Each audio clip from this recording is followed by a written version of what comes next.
اعوذ باللہ من الشیطان الرجیم بسم اللہ الرحمن الرحیم رب اشرح لی صدری ویسر لی امری واحلل عقدۃ من لسانی یفقهوا قولی ان اللہ وملائکتہ یصلون علی النبی یا ایھا الذین آمنوا صلوا علیہ وسلموا تسلیما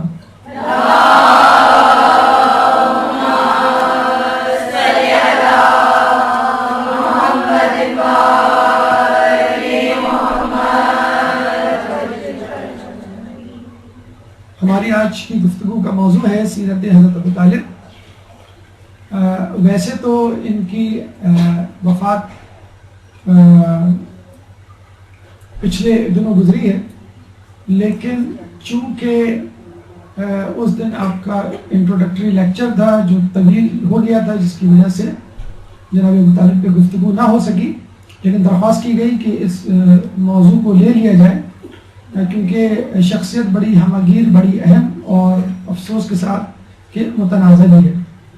چنانچہ جناب ابو طالب کی پہ گفتگو کرنے سے پہلے قرآن کی آیت سورہ انفال کی آیت نمبر 17 کا تذکرہ کریں گے، جس میں اللہ تعالیٰ فرماتا ہے وَمَا رَمَيْتَ إِذْ رَمَيْتَ وَلَكِنَّ اللَّهَ رَمَى، کہ وہ جو کنکریاں تم نے ماری تھی تم نے نہیں ماری تھی بلکہ اللہ نے ماری تھی۔ یہ اشارہ ہے رسول اللہ کے اس عمل کی طرف کہ جس میں رسول اللہ نے جنگ بدر میں مولا علی کو کہا کہ میرے ہاتھ میں کچھ سنگریزے دو۔ مولا علی نے ان کے ہاتھ میں چند سنگریزے دیے اور رسول اللہ نے وہ سنگریزے کافروں کی طرف پھینکے اور یہ کہا کہ تمہارا منہ سیاہ ہو، اور اس کے بعد وہ سنگریزے ان کے آنکھوں میں پڑے اور وہ وہاں سے راہ فرار اختیار کرتے ہوئے بنے۔ یعنی اللہ تعالیٰ اس آیت میں فرماتا ہے کہ رسول وہ سنگریزے تم نے نہیں مارے بلکہ ہم نے مارے۔ یعنی اللہ تعالیٰ کو اگر کسی کا فعل پسند آ جائے اور اس فعل میں اس شخص کی خلوص نیت شامل ہو تو اللہ تعالیٰ اس شخص کے فعل کو اپنا لیتا ہے، اڈاپٹ کر لیتا ہے، اون کر لیتا ہے، کہتا ہے کہ تم نے نہیں کیا یہ کام، یہ میں نے کیا یہ کام۔ اور اسی طرح اگر ہم سورہ الضحیٰ آیت نمبر 6 کی طرف جائیں تو اللہ تعالیٰ فرماتا ہے الم یجدک یتیما فآویٰ، اے رسول جب تم یتیم تھے تو ہم نے تم کو پناہ دی۔ تو کیا رسول اللہ کو پناہ دینے والا اللہ تھا؟ جی نہیں، رسول اللہ کو پناہ دینے والے رسول اللہ کے چچا حضرت ابو طالب تھے، کہ جن کی پناہ کو اللہ تعالیٰ نے اپنی پناہ قرار دیا۔ تو جس طرح سورہ انفال آیت نمبر 17 میں اللہ تعالیٰ نے رسول اللہ کے فعل کو اپنا فعل کہا، چنانچہ سورہ الضحیٰ میں اللہ تعالیٰ نے ابو طالب کے فعل کو، یعنی رسول اللہ کے پناہ دینے کے فعل کو، رسول اللہ کی پرورش کے فعل کو اپنا فعل قرار دیا۔ اور آپ کو معلوم ہے کہ ہمارے یہاں احادیث میں کسی یتیم کی پرورش کے بارے میں کتنے فضائل وارد ہوئے۔ خود صحیح بخاری میں ایک حدیث میں آیا ہے کہ رسول فرماتے ہیں کہ اگر کوئی شخص کسی یتیم کی پرورش کرے گا تو وہ میرے ساتھ قیامت کے دن اس طرح ہوگا جیسے ہاتھ کی 2 انگلیاں، اور رسول اللہ نے اشارہ کر کے دکھایا۔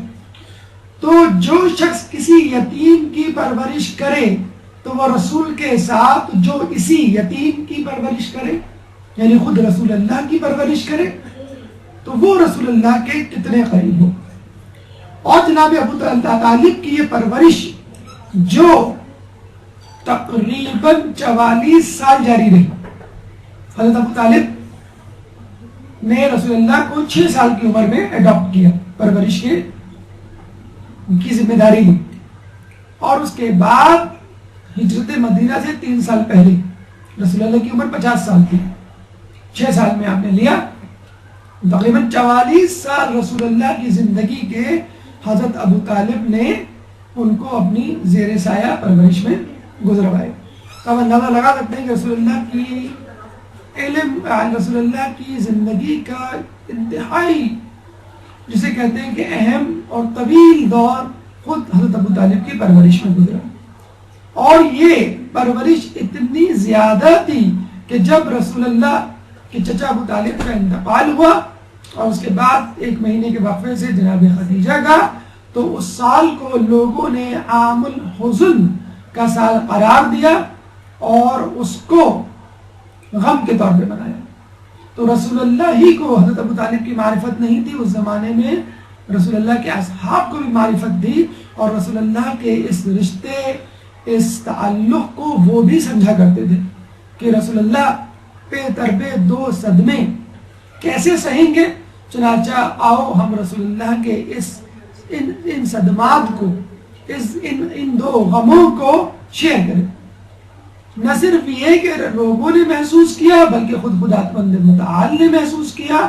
چنانچہ حضرت جبرائیل کو وحی دے کر بھیجا کہ رسول کو کہو کہ رسول اب مکہ رہنے والی جگہ نہیں رہی۔ چنانچہ جبرائیل وحی لے کر آئے کہ اب ہجرت کی تیاریاں شروع کر دیں۔ رسول اللہ نے ہجرت کی تیاریاں، منصوبہ بندیاں شروع کر دی اور 3 سال بعد مدینے سے ہجرت کر گئے۔ لیکن قدرت کا کرشمہ دیکھیے، مکے میں رسول کی حفاظت کا ذمہ ابو طالب کے حصے میں، تو مدینے میں علی ابن ابی طالب کے حصے میں۔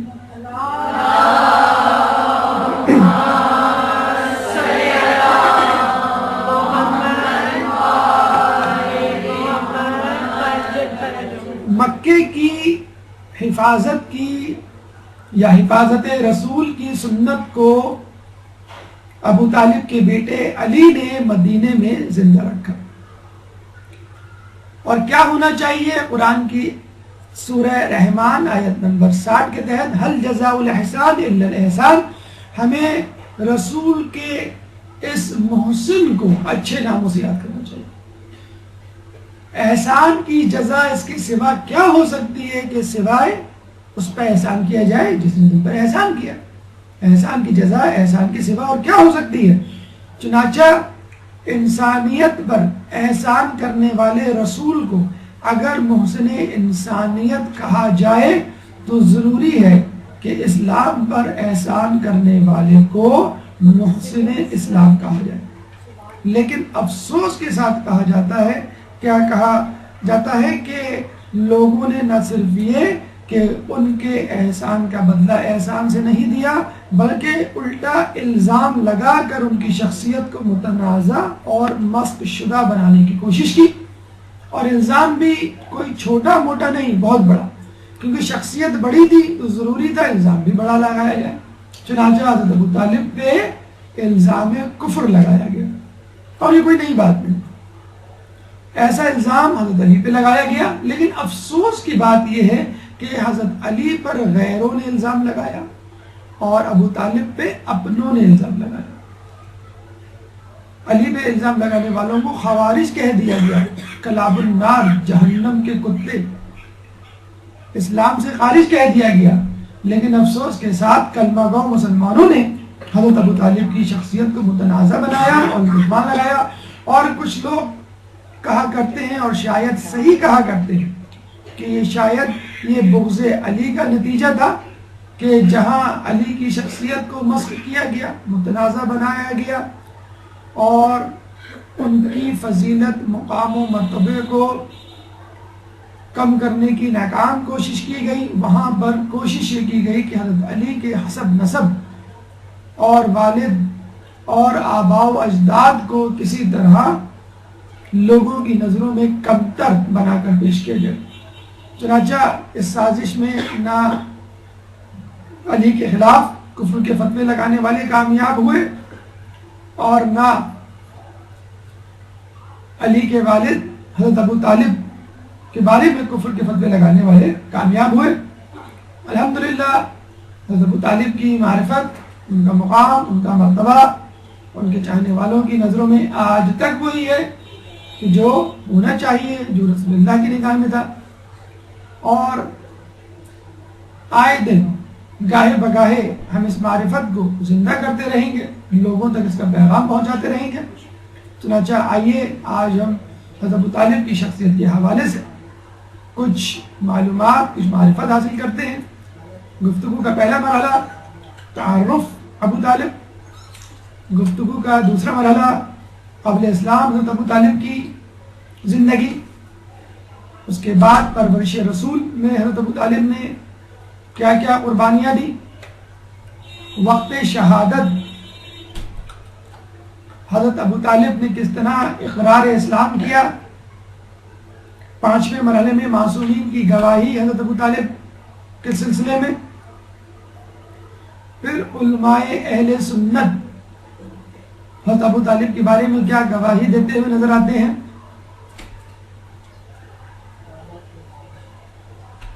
غلط روایات کا بطلان، اور سب سے آخر میں کلام آخر۔ گفتگو کا پہلا مرحلہ تعارف، ایک درود پڑھ دیں محمد والے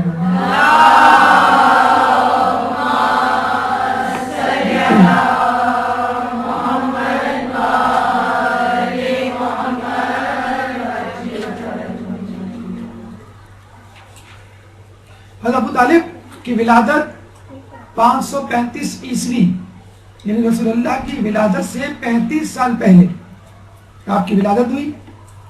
شہادت کے حوالے سے کئی تواریخ ہیں، 26 ربیع الاول جو ابھی گزری ہے کچھ دنوں پہلے، 26 رجب ایک تاریخ ہے، 15 شوال ایک تاریخ ہے، 1 ذی قعدہ ایک تاریخ ہے۔ یہاں پہ سوال پیدا ہوتا ہے کہ یہ 4 تواریخ کیوں؟ تو یہ سوال بی بی سیدہ کے حوالے سے بھی پیدا ہوتا ہے کہ ان کی شہادت بھی 2 تواریخ کے حساب سے منائی جاتی ہے، اور علماء عالم یہی کہتے ہیں کہ شاید اللہ کی مصلحت تھی کہ بی بی کا تذکرہ زیادہ سے زیادہ ہو، اور غالباً ابو طالب کے بارے میں بھی خدا کی مصلحت یہ ہو کہ اگر 4 تاریخ شہادت ہوگی تو 4 ایام میں، سال میں 4 مرتبہ ابو طالب کا تذکرہ ہوگا، ان کا غم منایا جائے گا۔ تو جب رسول کے اصحاب پورے سال ابو طالب کا غم منا سکتے ہیں تو ابو طالب کے چاہنے والے 4 دنوں میں ابو طالب کا غم کیوں نہیں منا سکتے؟ بعثت کا 10واں سال تھا کہ جب آپ کی شہادت ہوئی، اور آپ کی شہادت ہی ہجرت کے لیے اسباب میں سے ایک اہم ترین سبب بنا۔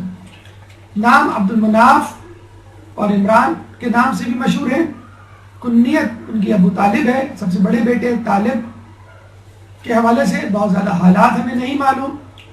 تواریخ میں آیا ہے کہ جنگ بدر میں کفاروں نے زبردستی ان کو اپنے ساتھ لے جانے کی کوشش کی کہ مسلمانوں کے خلاف لڑے، اور آپ راستے میں فرار ہو گئے۔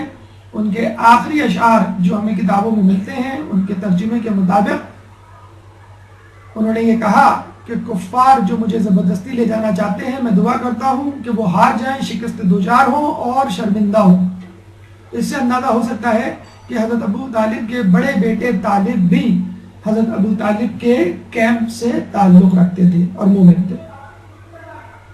القاب میں سید البطحا ان کا لقب ہے، سید یعنی سردار، بطحا زمین کو کہتے ہیں، ایسی چٹیل میدان والی زمین کہ جس میں پانی کی گزرگاہ شامل ہو، کشادہ زمین کو بھی کہا جاتا ہے۔ خود مکہ مکرمہ کو بطحا کہا جاتا ہے کیونکہ مکہ مکرمہ سے آب زمزم، چائے زمزم، چشمہ زمزم گزرتا ہے، اور یہ وہاں کے سردار تھے۔ اپنے باپ حضرت عبد المطلب کے بعد سردار بنے، اور نہ صرف سردار بنے بلکہ حاجیوں کی میزبانی بھی ان کے ذمہ آئی۔ والد عبد المطلب بن ہاشم بن عبد المناف بن قصی،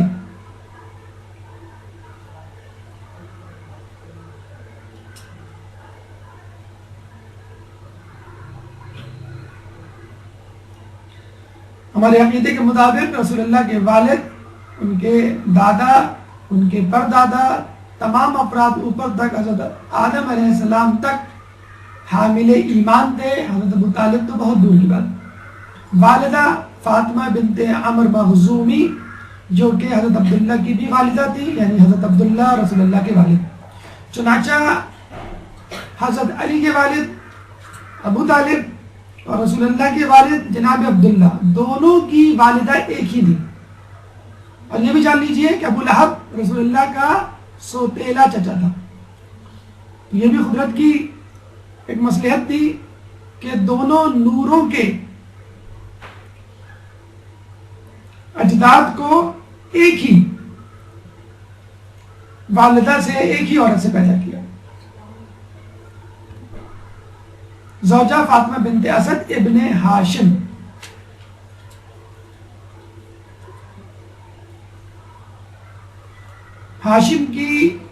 ہاشم کے دو بیٹے تھے، اسد اور عبد المطلب. عبد المطلب کے بیٹے ابو طالب اور اسد جو کہ ہاشم کے بیٹے تھے ان کی بیٹی فاطمہ. چنانچہ حضرت علی اور حضرت علی کے والد ابو طالب اور والدہ فاطمہ دونوں آگے چل کر بنی ہاشم کے جو سردار ہیں جناب ہاشم سے مل جاتے ہیں. تو حضرت علی ماں اور باپ دونوں طرف سے بنی ہاشم ہیں، دونوں طرف سے علوی ہیں. آپ کی اولادوں میں 7 اولادیں ملتی ہیں، 4 بیٹے 3 بیٹیاں. 4 بیٹوں میں طالب بڑے بیٹے جن کی کنیت ابو طالب کی وجہ سے آپ مشہور ہوئے، جناب عقیل مسلم بن عقیل کے والد جو سفیر حسین کہلاتے ہیں اور کوفے میں امام حسین کی آمد سے پہلے شہید کر دیے گئے.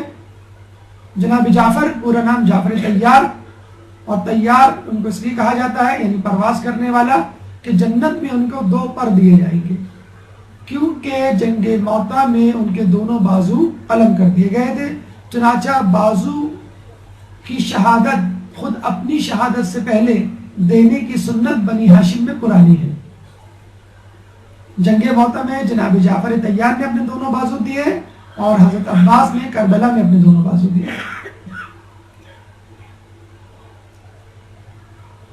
علی ابن ابی طالب کے بارے میں آپ لوگ بخوبی آگاہ ہیں. تو آپ نے دیکھا کہ تمام بیٹے اپنی حیثیت اپنی فضیلت میں یکانہ تھے.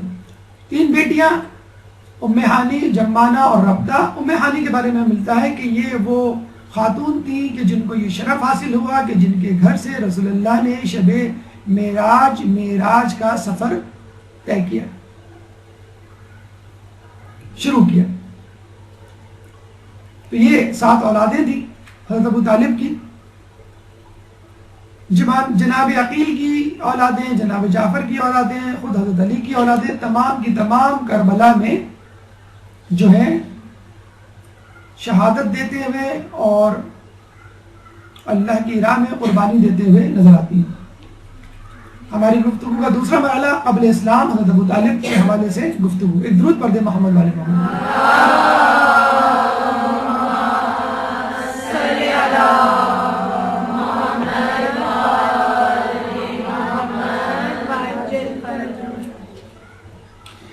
اسلام سے پہلے ہمیں بہت زیادہ تفصیلات تو نہیں معلوم حضرت ابو طالب کی. ہاں یہ معلوم ہے کہ تاریخ میں کسی بھی باب میں، کسی بھی صفحے پہ، کسی بھی سطر پہ آپ کی بت پرستی، شراب نوشی، جوئے کا تذکرہ نہیں ملتا، نہ اپنوں کی کتابوں میں نہ اغیار کی کتابوں میں. چنانچہ اگر حضرت ابو طالب کا ایمان ثابت نہیں تو کفر بھی ثابت نہیں. یہ بات اب ثابت ہو گئی، مسلمہ ہو گئی کہ حضرت ابو طالب کا اگر ایمان کافی ثابت نہیں تو کفر بھی کوئی ثابت نہیں کر سکتا. پیشے کے حوالے سے تاجر تھے، گندم اور عطریات پرفیومز کی تجارت کیا کرتے تھے. گندم انسان کی ضروریات میں سے ایک اہم ضرورت، عطریات انسان کی زینتوں میں سے ایک اہم ضرورت، اور ایسی زینت جس کے بارے میں کہا گیا ہے کہ خوشبیات یا معطریات یا عطریات میں اسراف نہیں. تو جس کو لگا کہ آدمی نماز پڑھے تو نماز کی افضلیت میں، نماز کے درجے میں، نماز کے فائدے میں اضافہ ہو جاتا ہے. اور یہ کہا جاتا ہے کہ انہوں نے تجارت اپنے لیے نہیں کی بلکہ اپنے لوگوں کے لیے کی، مکے کے رہنے والوں کے لیے کی. باقاعدہ ایک تجارتی نمائندے، ایجنٹ بن کر انہوں نے ملک سفر کیا، مثلا یمن، شام، مصر، لبنان وغیرہ، اور وہاں جا کے لوگوں کو اس بات میں قائل کیا کہ بھئی آپ ہر سال حج کے موقع پہ، عمرے کے موقع پر خانہ کعبہ کی زیارت کو تو آتے ہیں. اچھا اس زمانے میں حج عمرہ اپنے انداز سے ہوا کرتا تھا. لوگ بہرحال اسلام سے تو ناآشنا تھے لیکن اپنے طور پہ یہ سمجھا کرتے تھے کہ بہرحال یہ خدا کا گھر ہے، عظیم مقدس عبادت گاہ ہے. چنانچہ مسلمان تو کیا، کئی عیسائی بھی آیا کرتے تھے. اسی لیے ابرہہ نے خانہ کعبہ پہ لشکر کشی کی تھی کہ خود عیسائی لوگ بھی اس گھر کی عظمت کے معتقد تھے. تو حضرت ابو طالب نے ان کو اس بات میں قائل کیا کہ بھئی آپ حج عمرہ زیارت وغیرہ کے لیے تو آتے ہیں، جب آپ آئیں تو اپنی اپنی سوغات اپنے ساتھ لے کر، ہم میں سے جو خریدار ہوں گے وہ آپ کے مال کو خریدیں گے، ان کو شام یا لبنان نہیں آنا پڑے گا، مصر نہیں آنا پڑے گا. اور یہ بھی ہو سکتا ہے کہ یمن کے لوگ اپنی سوغات مصر کے لوگوں کو، مصر کے لوگ اپنی سوغات شام کے لوگوں کو بیچیں. مثلا یمن کی چادریں شام کے لوگوں کو بیچیں، اور شام سے جو ہے وہ کاٹن خریدیں مصر سے، اور مصر کے لوگ شام کو جو ہے اپنے کاٹن بیچیں، اور شام کے لوگ اپنے خشک میوے. یعنی اپنی اپنی سوغات کے لیے ایک دوسرے ممالک جانے کی ضرورت نہیں ہے. مکہ معظمہ جب آپ آئیں تو وہ خود تجارتی مرکز بن جائے گا خود بخود، اور خود مکے والے بھی اپنی چیزیں اپنی سوغات بیچ سکتے ہیں، مثلا کھجوریں وغیرہ. تو اس طرح مکہ معظمہ اس زمانے کا ایک بزنس ہب بن گیا. بالکل ایسے ہی جیسے آج کل دبئی UAE کے شیخوں نے یہ کام کیا کہ اپنے کلائنٹس کو یہ کہا کہ آپ یہاں پہ پیٹرول بھروا سکتے ہیں، ہم ڈسکاؤنٹ پہ دیں گے، آپ یہاں شاپنگ کر سکتے ہیں، ہم ڈیوٹی فری شاپس لگائیں گے.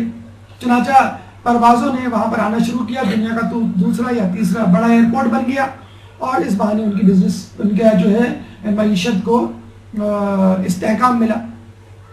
تو حضرت ابو طالب کی بزنس اسٹریٹجی سے نہ صرف خود ان کو بلکہ مکے والوں کو زیادہ فائدہ ہوا. حضرت ابو طالب فقط تاجر ہی نہیں تھے، اور ہمارے یہاں تو مشہور ہے اگر کوئی آدمی تاجر ہو، بزنس مین ہو، تو اس کو شعر و شاعری یا کسی فن سے لگاؤ نہیں ہوتا. حضرت ابو طالب کی شاعری اتنی مشہور ہے کہ کہا جاتا ہے کہ اگر وہ حضرت علی کے والد نہ ہوتے یا رسول اللہ کے چچا نہ ہوتے تو شاید مشہور شاعر کے طور پہ مشہور ہوتے، زیادہ مشہور ہوتے. گفتگو سے زیادہ وہ شاعری کیا کرتے تھے، اور شاعری بھی لہو لعب والی شاعری نہیں، ایک ایسی شاعری جس سے انسان کے ایمان کو تازگی ملے. حضرت ابو طالب کے 3000 اشعار فقط توحید پرستی پر مشتمل ہے. فقط توحید، 3000 اشعار، تو آپ اندازہ لگا لیجئے کتنے ہزار اشعار کے مالک ہوں گے. ان کی شعر و شاعری کی بلندی کا اندازہ اس بات سے لگا لیجئے کہ جب نجاشی کے دربار میں حبشہ میں پہلی ہجرت ہوئی تو مکے سے عمر بن العاص جو بعد میں معاویہ کا دست راست بنا، وہ نجاشی کے دربار میں پہنچا اور وہاں پہ نجاشی کو قائل کرنے کی کوشش کی کہ یہ لوگ گمراہ ہو گئے ہیں، ان کو ہمارے حوالے کرو، یہ باغی ہیں. اسی وقت حضرت ابو طالب نے یہ محسوس کیا کہ خطرہ ہے کہ نجاشی ان کو یعنی مسلمانوں کو کفار کے حوالے کر دیں. انہوں نے فوراً ایک قاصد روانہ کیا جس کو ایک رقعہ دیا. اس رقعے میں پوری منظوم تحریر تھی کہ جس میں اسلام کی خوبیوں اور صفات کا تذکرہ تھا کہ ہم پہلے کیا تھے اور اب کیا ہو گئے. نجاشی نے جب وہ نظم پڑھنی شروع کی تو وہ لاجواب ہو کے رہ گیا. عمر بن العاص کی تقریر ایک طرف اور حضرت ابو طالب کی نظم اور اشعار ایک طرف. فقط ان کے اشعار پڑھ کر وہ قائل ہوئے بغیر نہ رہ سکا، اور جو کچھ رہی صحیح کسر تھی وہ اس حضرت ابو طالب کے بیٹے جعفر طیار کی تقریر نے پوری کر دی، جنہوں نے سورہ مریم کو سرنامہ کلام بنا کر نجاشی کو قائل کیا.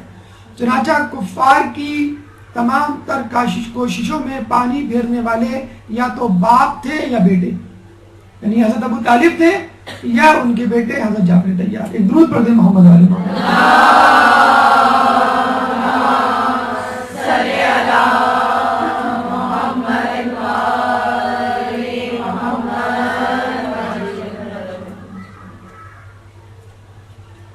بہادر سپاہی، عموماً شعر و شاعری کا لڑائی جھگڑے سے کوئی تعلق نہیں ہوتا، لیکن جب جہاد کی بات آئے گی، جب مظلوم کو حق دلانے کی بات آئے گی تو لڑائی جھگڑا پھر جہاد کہلائے گا. بہت بہترین سپاہی، بہادر سپاہی، اتنے بہادر سپاہی کہ مکے کے ہر قبیلے کے لوگ ان کو اپنے ساتھ جنگ میں لے جانا چاہتے تھے کہ تم ہمارے ساتھ چلو، ہمارے ساتھ لڑنا مت، فقط ایک خیمے میں بیٹھے رہنا، تمہاری موجودگی اور تمہاری حمایت ہمارے لیے کافی ہے ہمارے دشمن کو پچھاڑنے کے لیے. بالکل ایسے ہی ہے کہ جیسے کسی ٹیم میں کسی مشہور پلیئر کو شامل کر دیا جائے نہ اس کو کھلایا جائے اور نہ اس سے کوئی خدمت لی جائے، فقط نام لکھ دیا جائے اپنے سامنے والے مخالف اپوننٹ پر ایک نفسیاتی تاثر چھوڑنے کے لیے۔ اور آپ نے دیکھا ہوگا فٹ بال کا میچ ہو، کرکٹ کا میچ ہو، کسی کا بھی میچ ہو، وہ مشہور پلیئر اگر کسی ٹیم میں موجود ہوتا ہے تو اس کی موجودگی کافی ہے ٹیم کو جتوانے کے لیے۔ تو حضرت ابو طالب کی موجودگی کافی ہوتی تھی۔ ہاں یہ الگ بات ہے کہ جب وہ جاتے تھے تو اس بات کا خیال رکھتے کہ میں حق پرست، حق والوں کے ساتھ ہوں جو حق پر ہوں، اور وہ شرائط لگاتے تھے دیکھو عورتوں اور بچوں پہ حملہ نہیں کرنا، ضعیفوں کو نہیں چھیڑنا، جو فرار ہو جائے ان کا پیچھا نہ کرنا، درختوں کو نقصان نہیں پہنچانا، یعنی وہ تمام شرائط جو بعد میں آگے چل کے رسول اللہ نے پیش کی اور جس کو اسلام کا مستقل حصہ بنا دیا گیا۔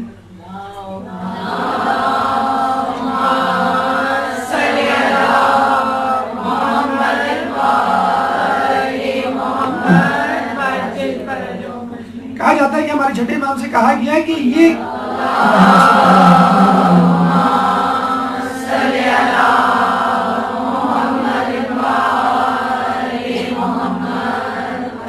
کیا بات ہے کہ ابراہیم تو نمرود کی آگ میں بے خوف و خطر کود پڑے، بے خطر کود پڑا آتش نمرود میں عشق، عقل ہے محو تماشائے لب بام ابھی۔ تو ابراہیم علیہ السلام تو فوراً کود پڑے اور موسیٰ علیہ السلام سانپوں کو دیکھ کے تھوڑا سا ڈر گئے۔ تو امام نے جواب دیا کیونکہ ابراہیم کے صلب میں ہم اہل بیت کا نور شامل تھا، تو جس کے صلب میں علی ابن ابی طالب کا نور شامل ہو وہ کیسے لمحے بھر کے لیے بھی ڈر سکتا ہے۔ تو یہ بہادری اور سپاہیانہ پن حضرت علی کے آباء و اجداد میں شروع ہی سے بدرجہ اولا موجود تھا۔ عہدے کی ہم بات کریں، یقیناً ایسا شخص جو شاعر بھی ہو، بہادر بھی ہو، لوگوں کا خدمت گزار بھی ہو، اس کو یہ پہنچتا ہے کہ وہ سردار بنے۔ چنانچہ عہدہ سقایت و رفادت حج، یعنی حاجیوں کو پانی پلانے کی ذمہ داری اور ان کی میزبانی، کھانے پلانے کا انتظام، یہ آپ کی ذمہ تھا۔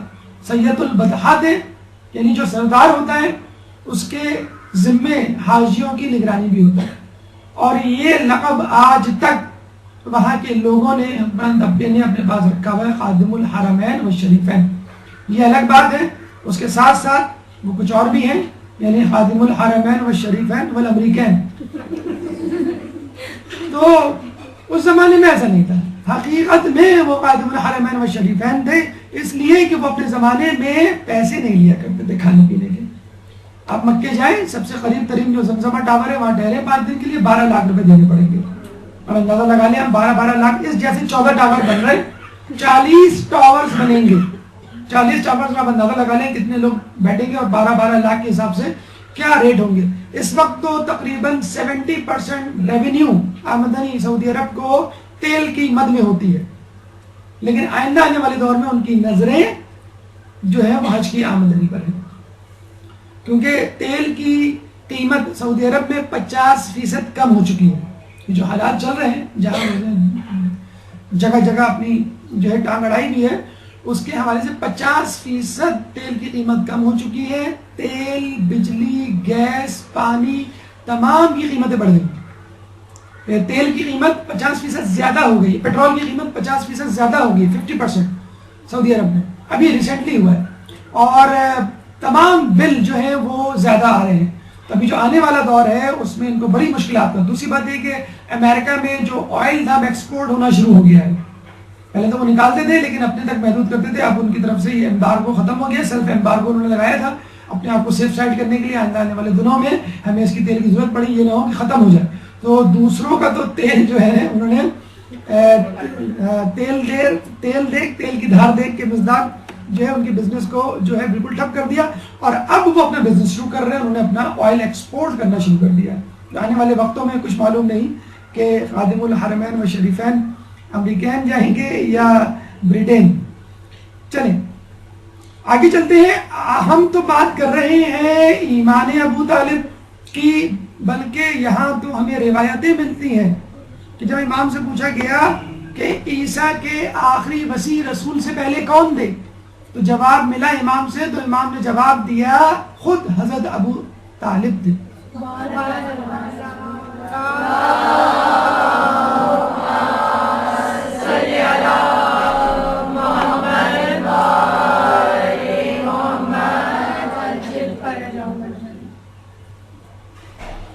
تو ایمان تو بہت دور کی بات، یہاں تو وسیع ہے. اب آئیے ہماری گفتگو کا تیسرا مرحلہ، پرورش رسول. ایک درود پڑھ دیں محمد والے محمد.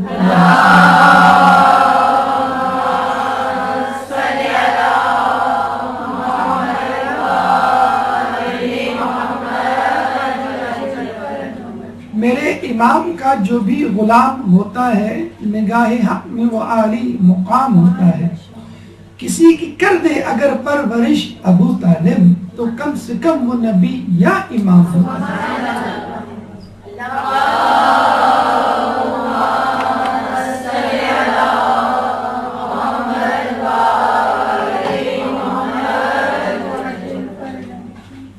پرورش ابو طالب کے حوالے سے جب حضرت عبد المطلب ابو طالب کے والد کا انتقال ہونے لگا تو انہوں نے اپنے بیٹوں کو بلایا اور لوگوں کو خصوصیت کے ساتھ تاکید کی کہ دیکھو محمد وہ بچہ ہے کہ جس کو نہ باپ کی شفقت ملی نہ ماں کا پیار. چنانچہ تم لوگوں پہ یہ ذمہ داری عائد ہوتی ہے کہ تم اس کی حفاظت کرو، اس کو محبت دو، اس کی پرورش کرو. اور خصوصی طور پہ حضرت ابو طالب کی یہ ذمہ داری لگائی کہ تمہیں محمد کو اپنے ساتھ رکھنا ہے. خصوصی طور پہ 4 لوگوں کو ہدایت کی کہ تمہیں رسول کے ساتھ ساتھ رہنا ہے. جناب عباس، جناب حمزہ، جناب جعفر، جناب علی. جناب عباس چچا رسول اللہ کے ساتھ ساتھ رہتے تھے. بیعت عقبہ اول، بیعت عقبہ ثانی جو رسول اللہ نے مدینے والوں کے ساتھ کی، کہ جس کے نتیجے میں بیعت اول میں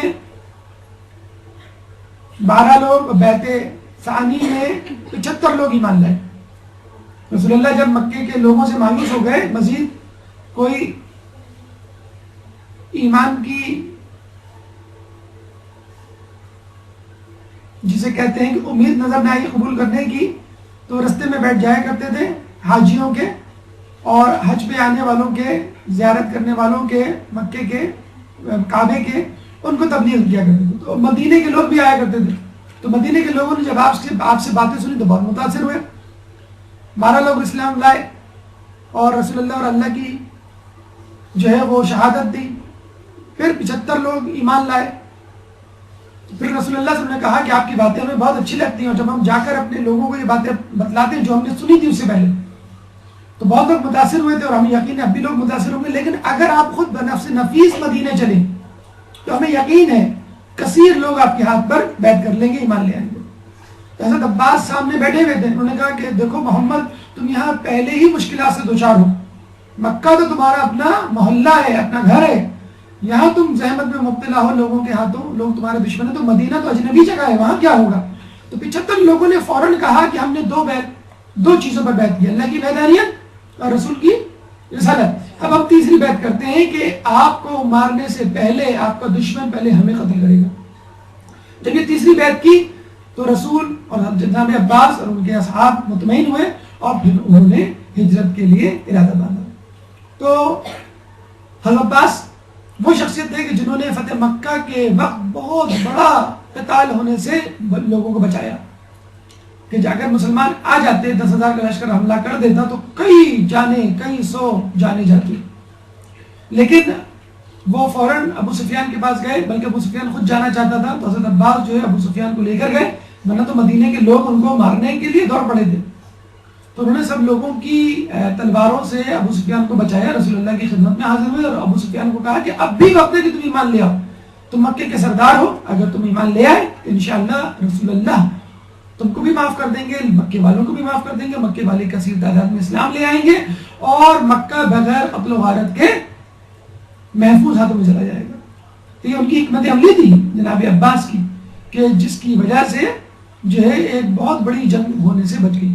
لیکن افسوس کے ساتھ کہنا پڑتا ہے حضرت عباس کے آنے والے لوگوں نے، آنے والی نسلوں نے، بنو عباس جنہیں کہتے ہیں، انہوں نے جو ہے اہل بیت پر مظالم لائے. بہرحال اس میں حضرت عباس کا کوئی قصور نہیں, آنے والے لوگوں نے ایسا کیا. تو حضرت عباس نے مرتے دم تک رسول اللہ کی حفاظت میں کوئی دقیقہ فروگزاشت نہیں کیا. جعفر طیار کے بارے میں ہم آپ کو بتا چکے ہیں, اور حضرت علی کی شخصیت اظہر من الشمس. حضرت عبد المطلب کی شہادت کے بعد حضرت ابو طالب نے واقعی میں رسول اللہ کی پرورش کا حق ادا کیا. علم یجد کا یتیما فآوا, باقی اللہ کے لیے بھی واجب ہو گیا تھا کہ اس آیت کے ذریعے ابو طالب کے فعل کو اپنا فعل قرار دیں. حضرت ابو طالب جہاں جاتے اپنے ساتھ لے کے جاتے, جہاں سوتے اپنے ساتھ سلاتے, اپنے بستر پہ اپنے بیٹوں کو نہیں سلاتے, رسول اللہ کو سلاتے, بلکہ رسول اللہ کے بستر کو تبدیل کر دیا کرتے تھے ہر رات, بلکہ بعض اوقات رات میں کئی بار, تاکہ دشمن رسول اللہ کو قتل کرنے کی غرض سے آئے تو نہ قتل کر پائے. اور یہ سلسلہ رسول اللہ کی عمر مبارک 50 سال جب ہوئی اس وقت تک جاری رہا. 40 سال کی عمر میں انہوں نے اعلان رسالت کیا, اور اس کے بعد 10 سال مکے میں.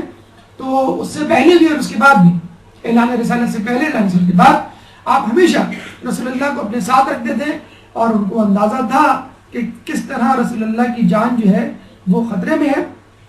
چنانچہ اپنے ساتھ جہاں جاتے وہاں لے جاتے. ابھی ہم نے آپ کو بتلایا تھا کہ جب یہ بنے تھے سردار, عموماً ہوتا یہ ہے کہ سردار وہ بندہ جو پیسے والا ہوتا ہے. مولا فرماتے ہیں کہ میرا باپ مکے کا سردار اس وقت بنا کہ جب وہ مفلس تھا, جب وہ غریب تھے. ہمارے ایم پی اے کون بنتا ہے؟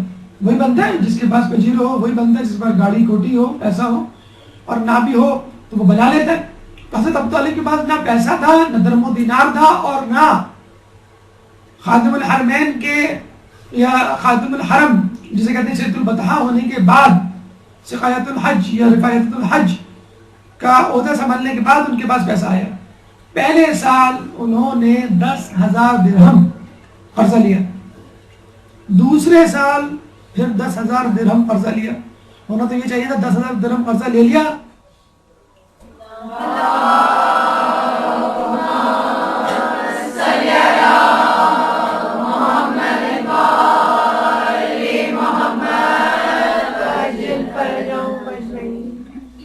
ہونا تو یہ چاہیے تھا کہ 10,000 قرضہ لیا تو اگلے سال 20,000 بنا لیتے, پھر 30, پھر 40, نہیں, دوسرے سال بھی 10,000 قرضہ لینا پڑا. اس کا مطلب کیا ہوا کہ وہ بزنس کے لیے حاجیوں کی خدمت نہیں کرتے تھے, پروفٹ نہیں لیا کرتے تھے, اس کا کوئی عوض نہیں لیا کرتے تھے. تیسرے سال پھر 10,000 درہم قرضہ لیا, چوتھے سال مزید 6,000, 16,000 تیسرے سال لیا, تو 36,000 درہم کا قرضہ ہو گیا. اس زمانے میں بہت بڑی رقم تھی. چنانچہ شام کا سفر کرنے کا ارادہ کیا, رسول اللہ کو ساتھ لیا, اور رستے میں ایک عیسائی پادری بحیرہ سے ملاقات ہوئی کہ جو کبھی اپنی خانقاہ سے نہیں نکلتا. اس زمانے میں رسول اللہ کا جب قافلہ وہاں آیا تو وہ فوراً باہر نکلا اور یہ کہا کہ جو بھی قافلہ آیا اس کو بلاؤ, میں اس کی دعوت کرنا چاہتا ہوں. لوگ بڑے حیران ہوئے کہ آپ تو کبھی اپنے حجرے سے, اپنی خانقاہ سے باہر نہیں نکلتے, یہ کون اتنے اہم لوگ ہیں؟ کیونکہ بحیرہ اس زمانے میں ایسے ہی تھا, نعوذ باللہ, جو سمجھیے جیسے رسول اس زمانے میں ان کا نبی. تو بحیرہ نے کہا کہ نہیں, میں بڑی اہم شخصیت کو اس قافلے میں دیکھ رہا ہوں. میں نے دیکھا کہ جہاں جہاں یہ قافلہ جاتا وہاں وہاں بادل سایہ کرتا ہوا جاتا.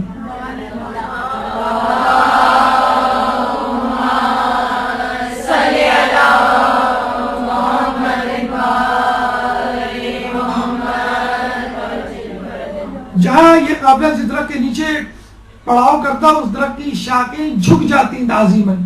تو یقیناً یہاں پہ ان کے ساتھ کوئی ایسی شخصیت موجود ہے جو کہ نبی ہے. مگر میں دعوت کرنا چاہتا ہوں, ان سب کو بلاؤ. سب آ گئے دعوت پہ. تو بحیرہ نے کہا کہ کیا سب آ گئے؟ انہوں نے کہا کہ نہیں, میرے خیال میں کوئی ایک شخصیت نہیں آئی. ہاں, ایک بچہ نہیں آیا. وہ بچہ ہے, اس کو ہم نے اپنے سامان کی حفاظت کے لیے درخت کے نیچے اونٹوں کے ساتھ چھوڑ دیا. اس نے کہا نہیں, اسی بچے کو تو لاؤ. اس بچے کے لیے دعوت کی ہے میں نے. اس بچے کو لایا گیا رسول اللہ کو, اور کہا گیا, رسول اللہ سے کہا کہ تم لات و عزا کی قسم کھاؤ کہ تم میرے سوال کا جواب دو گے. لات و عزا ان کے بت تھے. رسول اللہ نے فوراً انکار کر دیا. تو وہ سمجھ گیا اور یقین اس کو ہو گیا.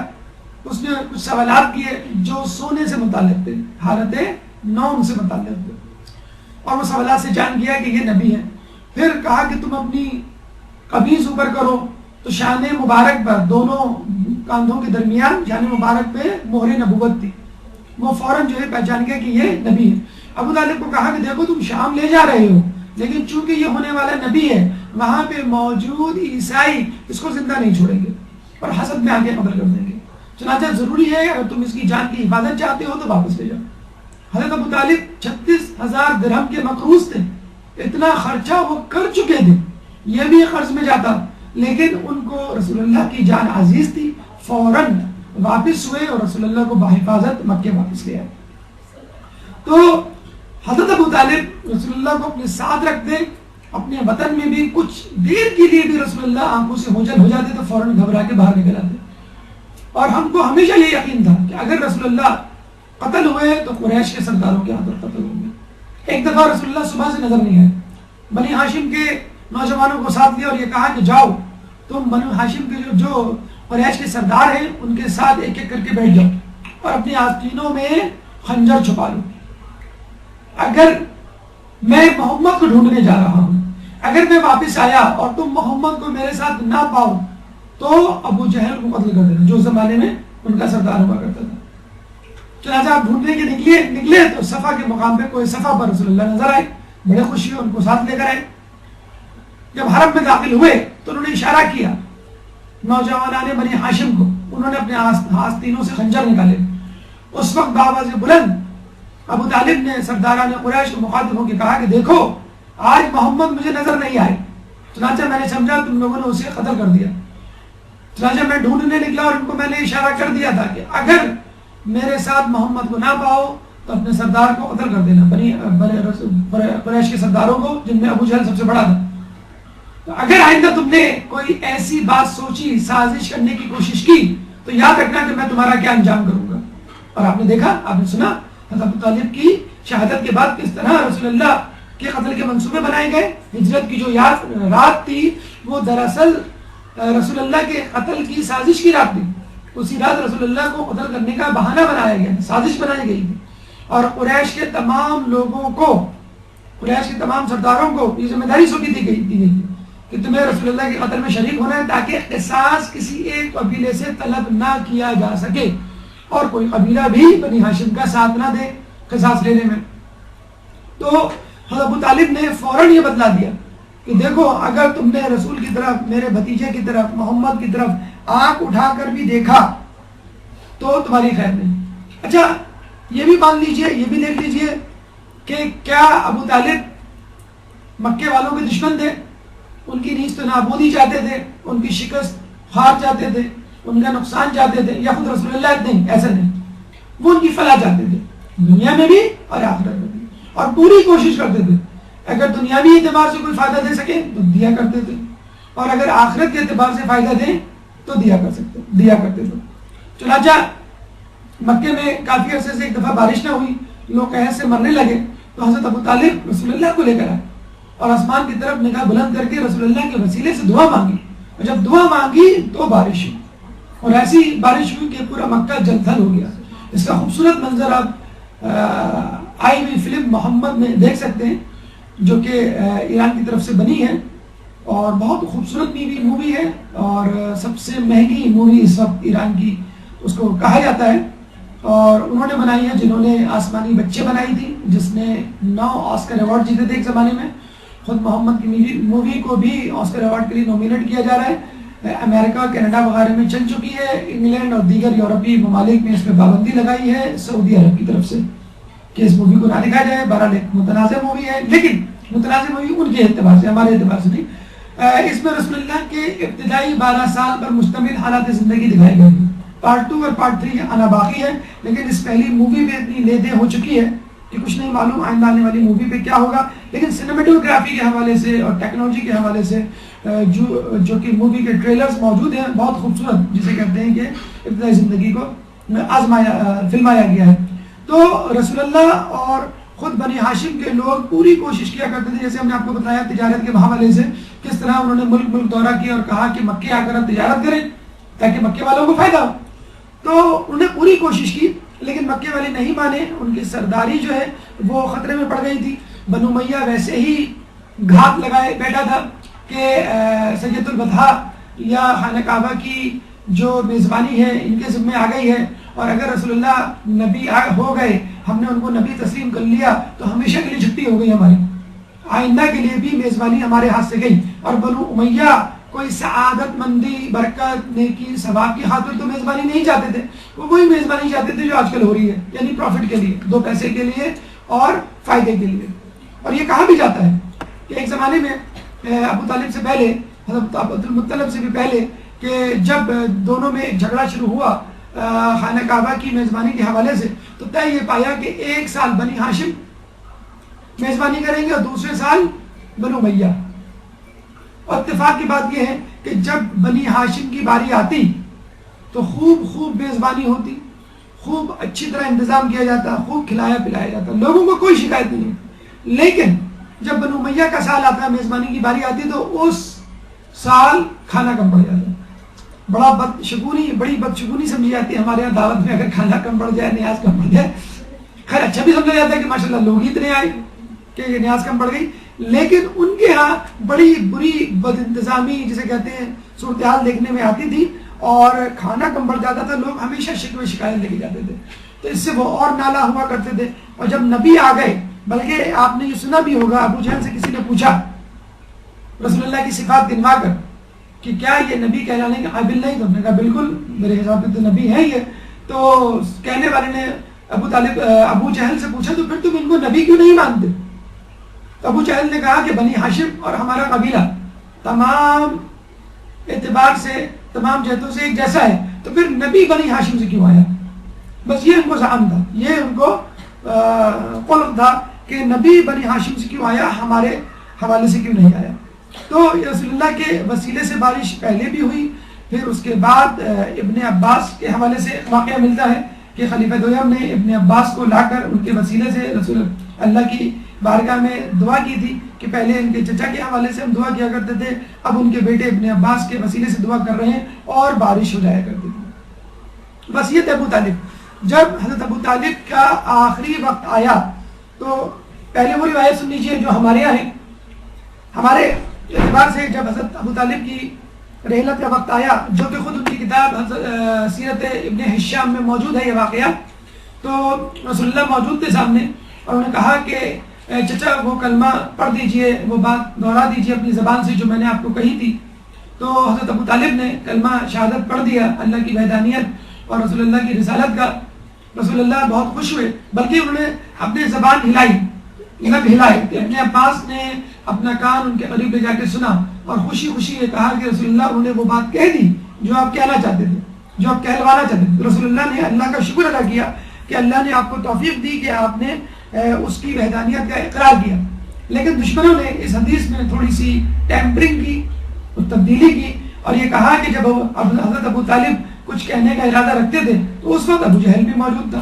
اس نے کہا ابو طالب کو، اے ابو طالب کیا تم عبد المطلب کے مذہب پہ نام نہیں مرو گے؟ یعنی نعوذ باللہ ان کی نظر میں عبد المطلب بھی کافر تھے۔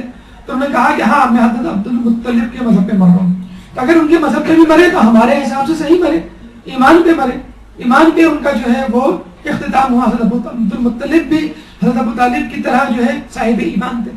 تو لوگوں نے یہ بات پھیلا دی کہ ان کا جب انتقال ہوا تو انہوں نے جو ہے یہ کہنا پسند کیا اور دنیا سے اس طرح جانا پسند کیا کہ میں آخری وقت میں جو ہوں لوگوں کے ڈر سے یا اپنے بھتیجے کے ڈر سے اسلام کیوں قبول کروں، میں اب بھی اسی مذہب پہ رہوں گا جو پہلے تھا۔ تو ہمارے اعتبار سے پہلے بھی وہ اسلام پر تھے، آخر میں بھی اسلام پہ تھے۔ ہاں علی الاعلان اسلام کا اظہار وہ اپنے مرتے وقت کیا۔ انگوٹھی پہ ان کا نقش موجود تھا، رضیت باللہ ربا و ابن اخی محمد نبیا بے ابن علی وسیا، کہ میں راضی ہوں کہ اللہ میرا رب ہے اور میرے بھائی کا بیٹا محمد میرا نبی ہے اور میرا بیٹا علی وسیع۔ یہ ان کی انگوٹھی پہ نقش تھا۔ تو اس سے بھی اندازہ ہو جانا چاہیے کہ آدمی انگوٹھی پہ وہی نقش کرواتا ہے کہ جو اس کا عقیدہ ہوتا ہے، بلکہ انگوٹھی پہ نقش دراصل اس زمانے میں اسٹیمپ کی حیثیت رکھتا تھا۔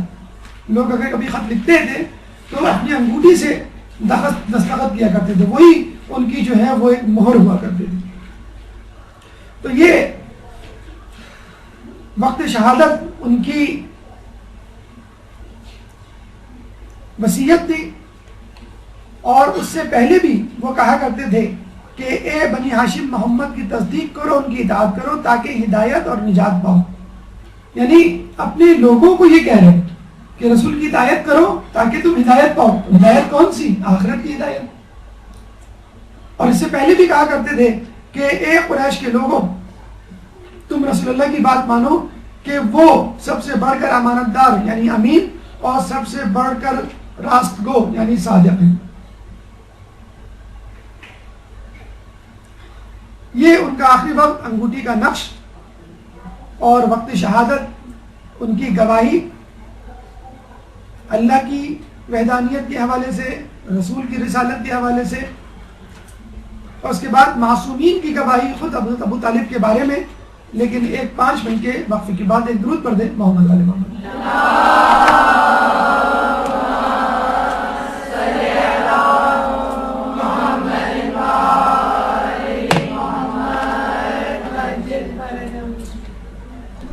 اعوذ باللہ من الشیطان الرجیم، بسم اللہ الرحمن الرحیم. جناب ابو طالب کے حوالے سے ہماری گفتگو کا 5واں مرحلہ کہ ایمان ابو طالب پہ معصومین کی گواہی یقیناً آخری گواہی ہوگی. پہلی گواہی خود رسول اللہ صلی اللہ علیہ وآلہ وسلم کی،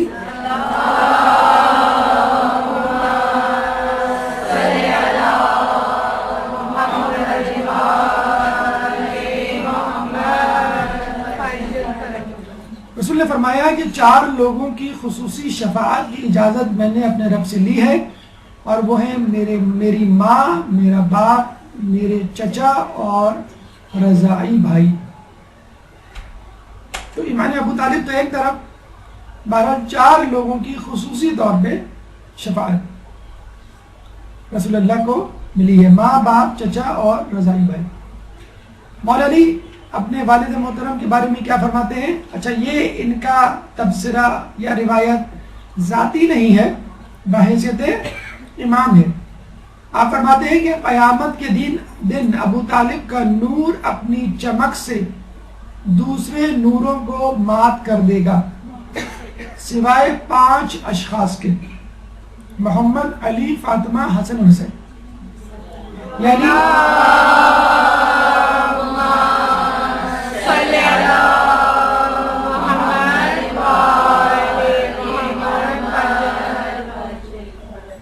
یعنی دیگر ائمہ کا نور بھی ابو طالب کے نور کے آگے مدھم پڑ جائے گا. اور کیوں نہ ہو، کیونکہ خود ابو طالب رسول اللہ کے پالنے والے، جس نے انسانیت پر احسان کیا اس کا کیا درجہ ہوگا، اور جس نے محسن انسان پر احسان کیا اس کا کیا درجہ ہوگا. پھر آپ فرماتے ہیں، اب ظاہر سی بات ہے یہاں پہ ایک سوال پیدا ہوتا ہے، اگر ایسا تھا تو نزاع ایمان ابو طالب کی بنیاد کیسے پڑی، یہ تنازع شروع کیسے ہوا؟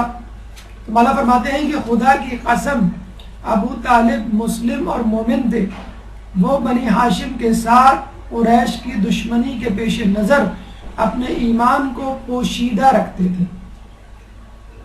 اور بہت سیدھی سی وجہ ہے، اگر وہ اپنے ایمان کو ظاہر کر دیتے تو جو پہلا نقصان ان کو اٹھانا پڑتا وہ سید البطحاء یا سرداری سے ہاتھ دھونا. اور جب وہ سرداری سے ہاتھ دھو بیٹھتے تو پھر وہ طاقتور شخصیت نہ رہتے اور وہ رسول اللہ کی مدد نہ کر سکتے. چنانچہ ظاہری طور پہ اپنے آپ کو کافر ثابت کیا، ظاہر کیا، لیکن اندرونی طور پہ وہ مومن، جس کا تذکرہ بھی آگے آئے گا کہ اگر وہ کافر ہوتے تو پھر حضرت علی کو خصوصی طور پہ کیوں کہتے، اور دیگر افراد کو کیوں کہتے کہ تم رسول اللہ کے ساتھ نماز پڑھو، رسول اللہ کی مدد کرو. خود رسول اللہ کو کبھی انہوں نے منع نہیں کیا، خود حضرت علی کو کبھی منع نہیں کیا. جب کفار آئے تھے ابو طالب کے پاس یہ کہنے کہ تم اپنے بھتیجے کو سمجھاؤ، تو جب حضرت ابو طالب نے رسول اللہ سے بات کی تو انہوں نے کہا کہ اگر میرے سیدھے ہاتھ پہ سورج اور دوسرے ہاتھ پہ چاند رکھ دیا جائے تو بھی میں اس کام سے باز نہیں آؤں گا، چاہے اس راہ میں میری جان چلی جائے یا اللہ مجھے کامیابی سے ہمکنار کرے۔ تو ابو طالب نے یہ نہیں کہا کہ اب میری ذمہ داری تم پر سے اٹھ گئی، بلکہ یہ کہا کہ تم اپنے کام کو جاری رکھو، میں قریش کے لوگوں سے خود نمٹ لوں گا۔ تو اس موقع پر بھی انہوں نے جو ہے اگر رسول اللہ سے بات کی تو حکمت عملی کے حوالے سے بات کی ہوگی، یہ نہیں کہا کہ قتل اس کو چھوڑ دو یا میں تمہارا ساتھ نہیں دوں گا۔ یہ بہترین وقت تھا کہ جب وہ یہ کہتے تھے، اور انہوں نے یہ کہا کہ قریش والوں نے کہا ہے کہ تم ان کے دین کے بارے میں یہ باتیں کرتے ہو، ان کے دین کے بارے میں، یہ نہیں کہا کہ تم ہمارے دین کے بارے میں ایسی باتیں کرتے ہو۔ تو قریش کی شکایت کے باوجود اچھا انہوں نے یہ بھی کہا تھا کہ یا تو تم محمد کو ہمارے حوالے کر دو یا تم خود بات کر لو، تو نہ انہوں نے بات کی، یعنی اصرار کیا اس کام کو چھوڑنے پہ، اور نہ رسول اللہ کو قریش کے حوالے کیا۔ خود حضرت علی نے اپنی اولادوں کو اپنے والد ابو طالب کے لیے حج نیابت جسے کہتے ہیں بجا لانے کی تاکید کی، جو ہم کرتے ہیں اکثر فلاں مرحوم کی طرف سے حج۔ تو مجھے بتائیے کہ حج کس کی طرف سے ہوتا ہے؟ اگر ابو طالب نے پہلے حج نہیں کیا تو پہلے تو حج واجب نہیں تھا، رسول اللہ کے انتقال سے 1 سال پہلے ہوا، تو حضرت علی نے جب اپنی اولادوں کو حج بجا لانے کا حکم دیا تو یقیناً کسی مسلمان کے لیے ہی حج ہوتا ہے، کافر کے لیے نہیں ہوتا۔ تو یہاں سے بھی یہ بات ثابت ہو گئی کہ حج جو ہے وہ حضرت ابو طالب کے لیے تھا، اور حضرت ابو طالب اسلام کے لیے تھے۔ ایک درود پڑھتے محمد والے محمد۔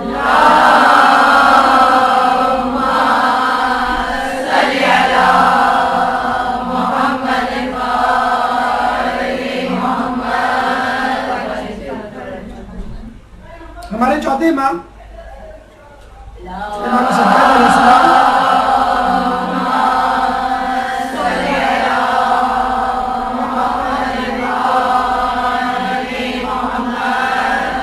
سے جب پوچھا گیا ایمان ابو طالب کے حوالے سے، انہوں نے کہا کہ یہ کیسے ممکن ہے کہ ایک مسلمان عورت کافر مرد سے نکاح میں رہے اس کے کفر کے باوجود؟ اگر ابو طالب کافر تھے تو یقیناً اغیار کی نظر میں فاطمہ بنت اسد تو مسلمان تھی، اگر وہ مسلمان تھی تو کس طرح ابو طالب کے نکاح میں تھی؟ اس کا مطلب ہے دونوں مسلمان تھے، اور اگر وہ کافر ہو گئے تو ان کا نکاح ٹوٹ جانا چاہیے، جس طرح رسول اللہ کی زوجہ جناب میمونہ کے شوہر ہجرت حبشہ کے دوران حبشہ والوں سے متاثر ہو کے عیسائی ہو گئے تھے، تو نکاح فسخ ہو گیا، ان کا ٹوٹ گیا۔ اگر وہ واپس آتی تو اپنے قبیلے میں واپس نہ جا سکتی تھی، چنانچہ پھر رسول اللہ نے ان سے نکاح کیا، اور خود نکاح تو بہت دور کی بات ہے، حضرت ابو طالب اور فاطمہ بنت اسد کے نکاح کی بہت دور کی بات ہے، انہوں نے تو خود رسول اللہ اور جناب خدیجہ کا نکاح پڑھایا، اور یہ بھی کوئی بڑی بات نہیں۔ بڑی بات یہ ہے کہ نکاح کی ابتدا اس خطبے سے ہوئی جس میں اللہ کا نام لیا گیا، اللہ کی حمد بیان کی گئی۔ خود رسول اللہ کے بارے میں کہا جاتا ہے کہ رسول اللہ نے کبھی بھی کسی کافر کے ساتھ بیٹھ کے کھانا نہیں کھایا، کافر و مشرک کے ساتھ بیٹھ کے کھانا نہیں کھایا سوائے ابو طالب کے۔ تو اس کا مطلب کیا ہوا کہ حضرت ابو طالب کافر نہیں تھے، مشرک نہیں تھے، مومن تھے، جبھی رسول اللہ نے ان کے ساتھ کھانا گوارا کیا۔ جب ہمارے 5ویں امام امام محمد باقر علیہ السلام سے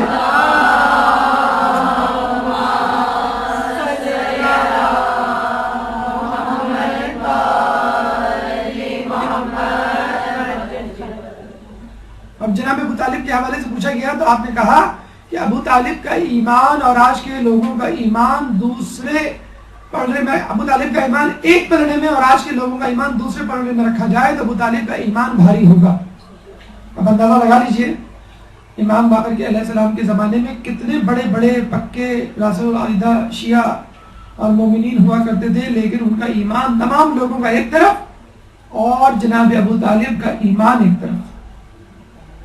جناب ابو طالب کا ایمان تمام لوگوں پر بھرا ہوا۔ چھٹے امام امام جعفر صادق علیہ السلام فرماتے ہیں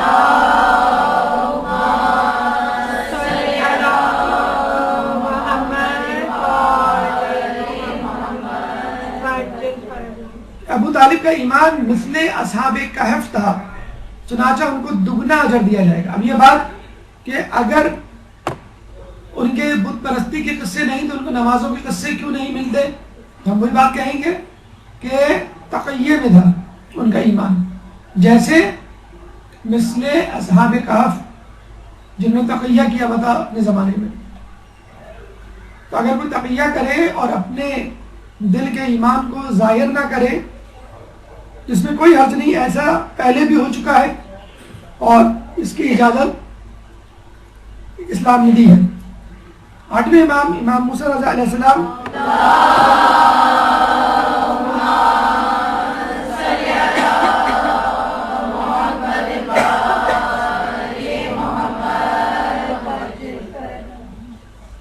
کہا کرتے تھے، جب ان سے ایمان ابو طالب کے بارے میں پوچھا گیا تو انہوں نے کہا کہ ایمان ابو طالب میں شک کرنے والے کا ٹھکانہ جہنم ہے.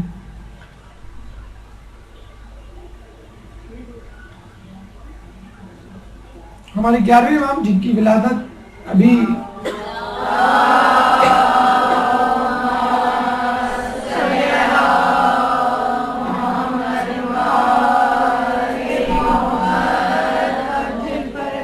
ربیع الثانی کو آنے والی ہے، جمعرات کے دن، وہ فرماتے ہیں کہ ابو طالب کا ایمان مومن آل فرعون کی طرح تھا. فرعون کے دربار میں جو مومن ان کا وزیر ایک تھا کہ جس کے بارے میں کہا جاتا ہے کہ اس نے اپنے ایمان کو چھپایا ہوا تھا، تقیہ میں تھا، اور کسی طرح اس کی زبان سے کبھی خدا کا کلمہ یا نام نکل گیا تو پھر بادشاہ کو شک ہوا اور اس نے ان کو شہید کروا دیا.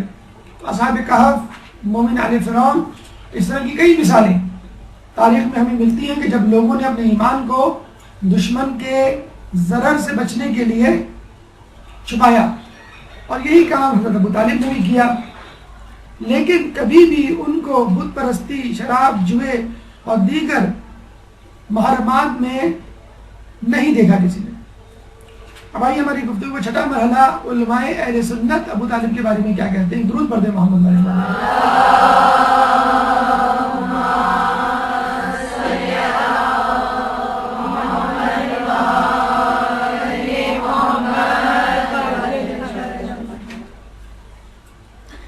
علامہ برزنجی عالم اہل سنت اپنی کتاب ضیاء العالمین، جو کہ فقط انہوں نے ایمان ابو طالب کے لیے وقف کی ہے،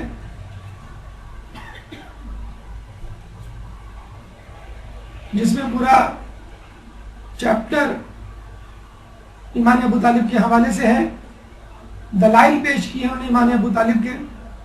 اس کے بعد امام احمد فرماتے ہیں کہ ابو طالب سے کینہ کفر کا ارتکاب، کفر کے ارتکاب کے برابر ہے.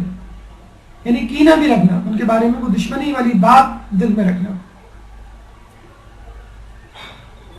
علامہ تلمسانی فرماتے ہیں ابو طالب کو برائی سے یاد کرنا رسول اللہ کو دکھ دینا ہے،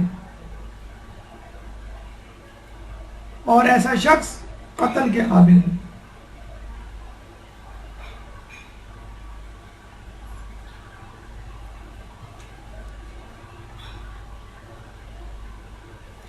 علماء اہل سنت میں ایک کثیر تعداد، خود یوٹیوب پہ جناب طاہر القادری کی کلپ موجود ہے، آپ چاہیں تو اس کو دیکھ لیجئے. کئی علماء اہل سنت کے ریفرنسز، حوالہ جات اس میں موجود ہیں. تاریخی کتابوں میں سیرت ابن ہشام سر فہرست ہے کہ جس میں حضرت ابو طالب کے ایمان کے بارے میں واقعات موجود ہیں. ایک غلط روایات، بلکہ چند غلط روایات کے بارے میں وضاحت جو ضروری ہے، حضرت ابو طالب کے حوالے سے بھی ملتی ہے. صحیح بخاری کے ایک حدیث کے مطابق جہنم میں کم ترین عذاب ابو طالب کو دیا جائے گا، نعوذ باللہ، کہ جس میں ان کو آگ کی جوتیاں پہنائی جائیں گی جن کی تپش سے ان کا دماغ ابل پڑے گا، نعوذ باللہ نعوذ باللہ. تو یہ اور کسی نے پوچھا بھی تھا رسول اللہ سے کہ آپ تو جنت میں ہوں گے اور آپ کی چچا ابو طالب جہنم میں، تو انہوں نے کہا کہ کم از کم وہ شیاطین کے ہمسائے نہیں ہوں گے اور سانپ اور بچھی ان کو نہیں کاٹیں گے کم از کم، اور جو کم سے کم عذاب دیا جائے گا وہ آگ کی جوتیوں کا عذاب ہے. یہ ایک من گھڑت روایت ہے جس کے بارے میں ہمارے پاس روایت دلائل موجود ہیں. پہلی وجہ تو یہ حدیث مرسل ہے، یعنی اس کا راوی نامعلوم ہے. اور راوی کون ہے؟ واحد راوی ہے، حبیب ابن ابی ثابت، جو کہ سقہ بھی نہیں، یعنی جھوٹا سچا نہیں ہے، اپنی روایتوں میں سچا نہیں ہے. نمبر 3، ابن عباس سے جو روایت کی ہے حبیب ابن ابی ثابت نے، ابن عباس کی بہت ساری روایات ہیں خود حضرت ابو طالب کے ایمان پر دلالت کرتے ہوئے، تو وہ اتنی ساری روایات فقط ایک راوی کی روایت سے کیسے غلط ثابت ہو جائیں گی؟ تو نامعلوم راوی ہے اور راوی بھی ثقہ نہیں ہے، جس میں ایک اور راوی آیا ہے، اور دیگر روایات جو ابن عباس سے مروی ہیں وہ اس سے ٹکراتی ہیں، اس لیے یہ روایت غلط ہے. قرآن کی ایک آیت سورہ توبہ کی آیت نمبر 113 جو غلط طریقے سے حضرت ابو طالب کے حوالے سے منسوب کی جاتی ہے وہ کیا ہے؟ ما کان للنبی والذین آمنوا ان یستغفروا للمشرکین ولو کانوا اولی قربا من بعد ما تبین لهم انہم اصحاب الجحیم. نبی اور صاحبان ایمان کی شان یہ نہیں ہے کہ وہ مشرکین کے حق میں استغفار کریں چاہے وہ ان کے قرابتدار ہی کیوں نہ ہو، جبکہ یہ واضح ہو چکا ہے کہ یہ اصحاب جہنم ہے.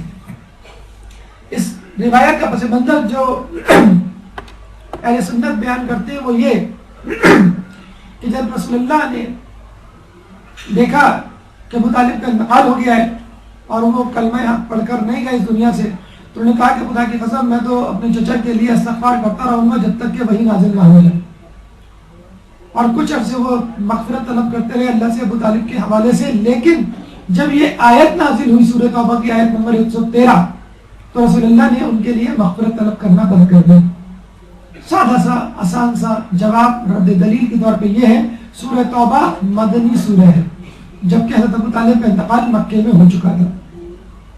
3 سال پہلے ہجرت سے حضرت ابو طالب کا انتقال ہو چکا تھا اور مدینے میں یہ سورہ نازل ہوئی. چنانچہ یہ سورہ، یہ آیت 113 مدینے کے مشرکین اور منافقین اور کفار کے لیے تھی. حضرت ابو طالب کے لیے ہوتی تو یہ آیت مکے میں نازل ہوتی.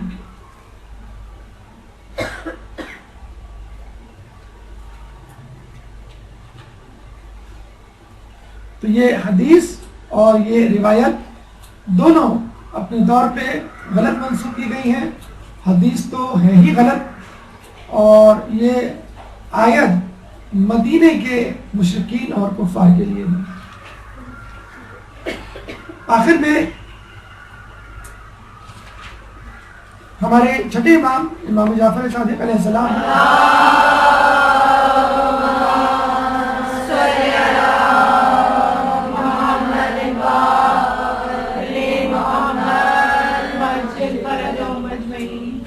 چھٹے امام کے پاس ایک شخص آیا اور کہنے لگا فلاں شخص نے مجھ سے قرض لیا ہوا ہے اور وہ قرض واپس نہیں کر رہا، میں نا امید ہو چکا ہوں، میں کیا کروں؟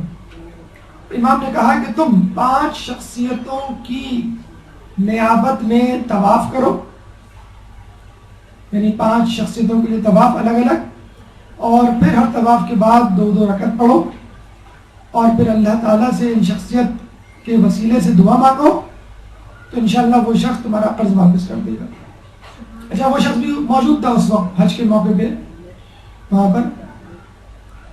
چنانچہ اس شخص نے طواف کیا اور ہر طواف کے بعد 2 رکعت نماز پڑھی اور جو 5 شخصیات امام نے بتائی تھی ان سے ان کو منسوب کیا، یعنی حضرت عبد المطلب، ابو طالب، عبداللہ، فاطمہ بنت اسد، آمنہ بنت وہب، یعنی رسول اللہ کے دادا، رسول اللہ کے چچا، رسول اللہ کے والد، رسول اللہ کی چچی فاطمہ بنت اسد اور رسول اللہ کی والدہ آمنہ بنت وہب، ان 5 شخصیت کے حوالے سے.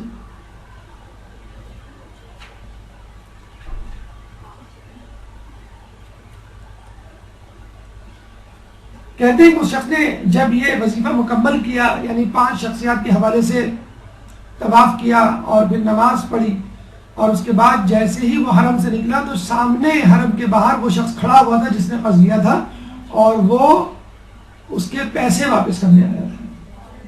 تو اگر کسی نے آپ کا قرض دبایا ہوا ہے تو آپ جائیں مکے وہاں پر، اور یہ ہوا ہے جب ہم گئے تھے حج پہ تو وہاں پہ مولانا صاحب نے ہمیں قصہ سنایا اور کہا اس بہانے اس طریقے سے کئی لوگوں کے قرض واپس ہوئے، لیکن افسوس کے ساتھ کسی نے واپس ہماری خبر نہ لی یعنی جنہوں نے طریقہ بتایا تھا کراچی میں آپ کسی سے فلیٹ خالی کروائیں تو 1,00,000 2 لاکھ تو لے گا، یا قرض واپس کروائیں تو کچھ تو وہ پرسنٹیج لے گا. بہرحال تو یہ ایک طریقہ ہے. اور آخر میں طولانی گفتگو سے بچنے کے لیے آخری جملہ کہ ابو طالب کے فضائل کے لیے کافی ہے کہ وہ علی کے بھی باپ تھے. وآخر دعوانا الحمدللہ.